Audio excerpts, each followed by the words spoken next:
انہوں نے دوسرے حضور صلی اللہ علیہ وسلم صحابہ کو دعائیں سکھاتے بھی تھے، گھر والیوں کو بھی دعائیں سکھاتے تھے. صحابہ کہتے ہیں نبی کریم صلی اللہ علیہ وسلم نے ہمیں دعائیں ایسے سکھائیں جیسے قرآن کی آیتیں سکھائی جاتی. قرآن کی آیت یاد کرائی جاتی تھی پرانے زمانے میں، وہ تو نہیں ہوتے تھے نا لکھے ہوئے مصحف تو سامنے نہیں ہوتے تھے سب کے، تو زبانی یاد کرانے کا نظام تھا. یعنی ایک آیت پڑھی پھر اسے سنی، پھر پڑھی، پھر سنی، پھر پڑھی، اس کو سینہ بسینہ یاد کرنا کہتے ہیں. میرے والد صاحب رحمۃ اللہ علیہ نے پورا قرآن اس طرح یاد کیا تھا. قرآن شریف سامنے نہیں تھا. ایک نابینا حافظ تھے، ان کے استاد تھے، میرے دادا کے شاگرد تھے، اور یہ دو ہی استاد شاگرد چارپائی پر بیٹھے ہوتے تھے. تو ایک آیت وہ پڑھتے تھے استاد، پھر والد صاحب پڑھتے تھے. ہمارے گاؤں زیارت کاکا صاحب میں، تو نوشہرہ کے پاس ہمارا قصبہ ہے، وہاں رہتے تھے اس زمانے میں ہم لوگ. ہمارے بڑے، میں تو ظاہر بات ہے میری پیدائش سے بہت پہلے کی باتیں. تو یہ جو شاگرد تھے ہمارے دادا کے، وہ شاگرد تھے وہ حافظ صاحب، اور والد صاحب کہتے ہیں کہ وہ ہمارے ساتھ بیٹھے رہتے تھے سارا دن، اور ہمیں ایک آیت وہ پڑھتے، پھر ہم پڑھتے، پھر ہم ان کو وہ پڑھتے. اتنی دفعہ ہمیں کہلواتے کہ ہمیں یاد ہو جائے، پھر ہم اس کو پھیرے دیتے رہتے. تو بڑا عجیب طریقہ تھا وہ. اس کا میں آپ کو بتاتا ہوں، شاید کسی کے کام آ جائے. مجھے بہت کہہ دیتے کہ اس طریقے سے یاد کرنا چاہیے، کبھی بھولتا نہیں. اور ان کو اتنا پکا قرآن یاد تھا والد صاحب رحمۃ اللہ علیہ کو، اتنا پکا. میں نے اپنی زندگی میں ان سے زیادہ پکا حافظ نہیں دیکھا. مجھے مدت تو بھول گئی، غالباً 30 سال فرمایا یا 40 سال فرمایا. مجھے کہا کہ 40 سال ہو گئے میں نے کبھی قرآن شریف کھول کے نہیں دیکھا. کہیں میں ایسے بھولا نہیں کہ مجھے قرآن کھولنے کی ضرورت پیش آئی ہو، یا قرآن کھول کر. وہ فرماتے تھے کہ میں دل چاہتا ہے میں دیکھ کر تلاوت کروں، لیکن مجھے زبان پہ قرآن شریف اتنا چڑھا ہوا ہے اور اتنا زیادہ رواں ہے کہ جب میں دیکھ کے تلاوت کرنا دل چاہتا ہے کہ یہ بھی ایک طریقہ ہے تلاوت کا کہ میں کبھی ایک قرآن شریف دیکھ کر پڑھ لوں اس کو. تو فرمایا کہ ناظرہ جس طرح کہتے ہیں ہم جس کو، تو کہا کہ میں شروع کرتا ہوں، لیکن میرے زبان پر قرآن شریف اتنا تیز ہے کہ میں اتنا آگے نکل جاتا ہوں پڑھتے پڑھتے. یاد بھی اتنا پختہ تھا کہ پھر میں ڈھونڈتا رہتا ہوں کہ میں کہاں پڑھ رہا تھا، مجھے قرآن شریف میں وہ جگہ نہیں مل رہی ہوتی. پھر اس کے پر آتا ہوں، پھر 1-1.5 منٹ اپنی آپ نظریں جماتا ہوں صفوں پر، پھر آگے نکل جاتا ہوں. تو وہ کہتے تھے کہ ہم نے جو قرآن یاد کیا وہ اس طرح تھا کہ استاد ہمیں آیت بتاتے تھے. مثلا الف لام میم ذالک الکتاب لا ریب فیہ، آیت بتائی، ہم نے کہا الف لام میم ذالک الکتاب لا ریب فیہ. تو استاد نے کئی دفعہ کہلوائی، اتنی کہلوائی کہ ہماری زبان پر آیت جاری ہو گئی.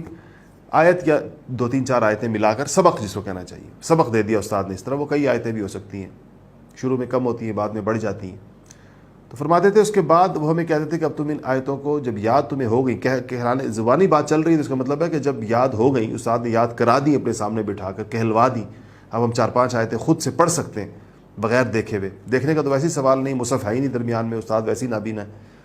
تو پھر اب استاد کہتے ہیں کہ تسبیح لو اور اس سبق کو جو تم نے چند آیتیں آج لی ہیں اس کو 100 پھیرے دو زبانی. تو کہتے ہیں ہم تسبیح لے کر اس سبق کو جتنی بھی آیتیں ہوتی تھی 100 پھیرے دیتے تھے. 100 پھیرے پورے ہو تو استاد کو آ کر سنا دیا. وہ تو سنا تو 100 پھیرے سے پہلے بھی رہے تھے، لیکن اب تو 100 پھیرے اس کو دلوائے تاکہ وہ نقش ہو جائے دل کے اوپر.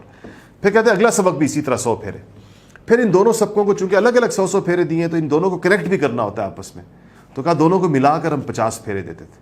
تو آپ سوچیں کہ 100 پھیرے اس کو پڑھ گئے، 100 اگلے سبق کو پڑھ گئے، دونوں کو ملا کر، دونوں سبقوں کو ملا کر 50 دیے، تو گویا ہر سبق کو 150 پھیرا پڑ گیا. اس کے بعد اگلا سبق کو 100 پھیرے دیے، تیسرے سبق کو، چوتھے سبق کو 100 پھیرے دیے، تیسرے اور چوتھے کو ملا کر 50 پھیرے دیے، اور پھر ان چاروں کو ملا کر 25 پھیرے دیے. یہ 4 کا سیٹ بن گیا. ایسے ہی 4 کا اگلا سیٹ بنا دیا، 100 پھر یعنی 4 ہی ہو گئے. 5ویں چھٹے کو 100 ملا کر 50، 7ویں 8ویں کو 100 ملا کر 50، پھر 5ویں چھٹے 7ویں 8ویں کو ملا کر 25، پھر پہلے سے لے کر 8ویں تک ان سب کو ملا کر 13 پھیرے. یعنی ہر دفعہ پھیرے آدھے کر دیتے. تو تقریباً آپ سوچیں 100 50 25 کتنے ہوئے، 175. 175 میں 13 ملا دیں تو 78 اور 88، تقریباً 188 190 پھیرا ایک سبق کو پڑھ جاتا تھا اس طریقے کے ساتھ. یہ قرآن شریف پھر نہیں بھولتا انسان کو.